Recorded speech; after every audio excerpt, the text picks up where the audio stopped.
Embedding a forum into your Squarespace website is easy with Website Toolbox. Let's dive into this quick tutorial to guide you through the process. Start by signing up at websitetoolbox.com to create your forum.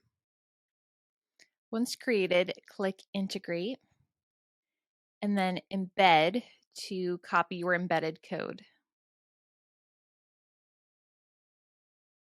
Next, log into Squarespace. If you don't have a page for your forum yet, create one by clicking on Pages, and then click on the plus icon, choose Blank Page, and name it Forum.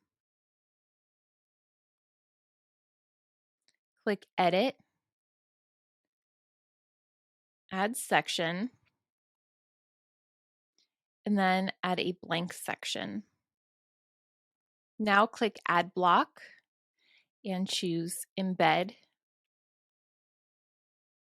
Next, choose the Edit icon and then choose Code Snippet. Click Embed Data, paste your embedded code, and then make the block full width. Press Save and then Exit. Right-click on the forum link in your website's menu to copy it, and then paste it into the text box on Website Toolbox. Congratulations! Your forum is now seamlessly embedded into your Squarespace website.